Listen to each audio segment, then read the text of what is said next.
Did Yvonne Nelson just paint Iyanya as a cheater? Hi, welcome to Not Just Okay News, and today we're going to be talking about Yvonne Nelson's new book, Sarkodie, Iyanya, and everything in between. Now, in case you didn't know, Yvonne Nelson is a Ghanaian actress, model, film producer, and entrepreneur. She starred in several movies, including House of Gold, Any Other Monday in April, Swings, and many others. She's 37 years old, and her recent frenzy is that she's produced a new book titled I Am Not Yvonne Nelson. There's a lot of bombshells in this book, and right now we're looking at a chapter in the book where she addresses her relationship with Iyanya. Known for his timeless hit Kukiri, Iyanya was the man of the moment and back then was in a relationship with Yvonne. The two eventually parted ways, and in her book she explains why, in detail too. In her book, she wrote, "We had a decent relationship, breakfast in bed, and all of the nice things of a dream relationship one could think of. I had the assurance that he was someone I could be with forever. He tattooed my initials YN on his wrist, and I thought that was a big deal. If he wasn't serious about it, he wouldn't do that, right? In his hit song, Your Waist, he mentioned how he lusted over me. And so one can therefore imagine my shock when I returned to Ghana after one of my visits to Nigeria and someone called me from his house. The caller said anytime I left Iyanya's place, another actress came over to him and sometimes slept over. The person felt strongly that there was something going on between them and thought I should know.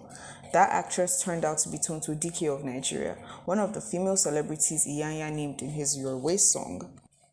She also went on to add that when she took to Twitter to express her anger and frustration when she discovered the truth, Tonto Dike actually responded and told her that people change and that she should move on. Upon seeing these revelations on the internet, Iyanya took to social media to respond, and he said, "So Yvonne Nelson said I cheated on her with Tonto Dike. Oh wow. I'll respond to this later. I know go write book, but for now, make I watch my new video director just send me now. Love and Trust featuring Joe Boy." What's the name of the person who called her from my house? After that question, we'll answer if our accusations are true or false and what really transpired. Then he quoted Love and Trust. Now, this is not the only shocking revelation she made, because in this book as well, she also opened up on how she aborted her pregnancy for Ghanaian rapper Sarkodie. I don't know if I said this earlier, but if I didn't, buckle up, like we're about to go on a ride here.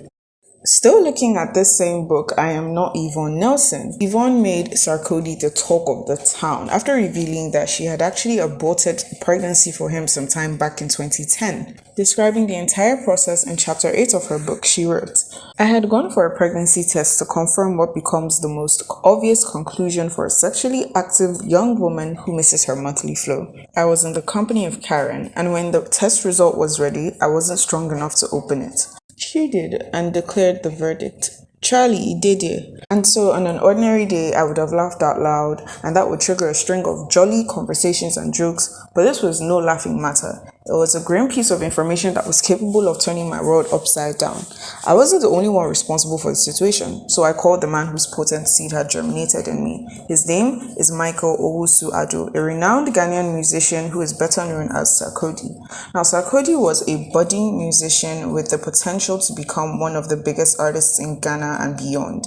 At the time, however, the future looked uncertain, and his way through the maze of life still appeared too foggy to predict. Success was not guaranteed. He was still living with his mother and not ready to carry a burden while he was being carried by his mother. Speaking about her relationship with the rapper, she said, "I wouldn't call what had developed between us a serious relationship. I gravitated towards people in the music industry." Yvonne described in the book how she tried to end the pregnancy by ingesting concoctions from a co-worker, but the medication was still ineffective because a pregnancy test proved that she was still carrying the child. And so she also revealed how she finally succeeded in having the pregnancy terminated, but later said it was one of her biggest regrets. She continued by saying that if she could go back in time to her younger self, she would have kept it. The book I Am Not Yvonne Nelson is causing a lot of ruckus all over social media, and many readers are keeping their eyes glued to some more details in the book. But if you don't like to read, come over here. You can get updates as they drop via Twitter or Facebook, or check out our website at notjustokay.com for more.